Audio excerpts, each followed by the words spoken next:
Hi guys! Ako si Agnes V. Hontelia, ang inyong ka-dreamer! For this video guys, ay nandito ang aking kapatid, pinsan at mga ka-churchmate ng Mabunga Bansalan Davao del Sur. Woo! Hindi namin inaasahan na pupunta sila dito. Ganyan talaga sila guys, surprise kung pumunta dito. At nagyayaan na maligo daw kami ng swimming pool. Wow!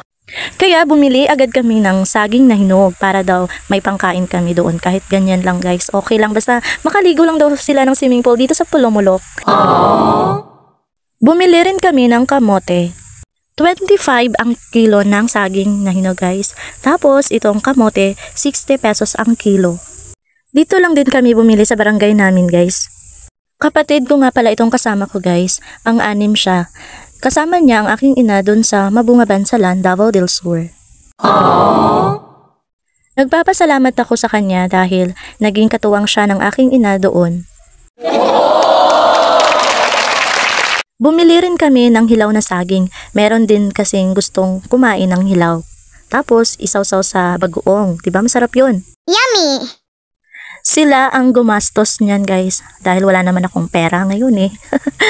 Nagkakapera lang ako sa tuwing may sahod. What? Yun. Nagbago ang isip ng aking kapatid. Hindi na raw kami maliligo ng swimming pool. Kaya ayan, laking gulat nila. Akala nila nagbibiro lang yung kapatid ko. Pero sabi niya, late na daw yung oras kasi 10 AM na to guys. Tapos magluluto pa kami. Tapos uuwi pa sila ng Mabunga Bansalan, Davao del Sur. So alanganin na talaga. Nilinisan na lang ito ng ate ko guys para dito kami kakain. Nasa likod ng bahay nila ito. Pero hindi nila tulupa. Dito lang kami kakain. Tapos nagdala itong aking pamangkin ng star apple. Oh, so sarap. Minsan lang ako makakakain ito guys. Wow! Ewan ko kung saan niya yan kinuha. Basta nasa Selway 8 Pulomolok South, Cotabato kami. Naalala ko dati guys, nung bata pa ako, madalas akong nakakakain yan. Pero ngayon, naku, hindi na masyado nakikita nga yan ngayon eh.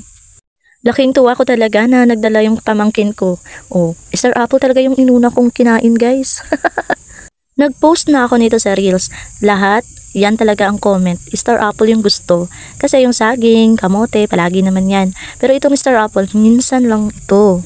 Wow! Naglalaway ka na siguro. Yun. Ang sarap talaga mag-banding kasama ang pamilya. Thank you for watching!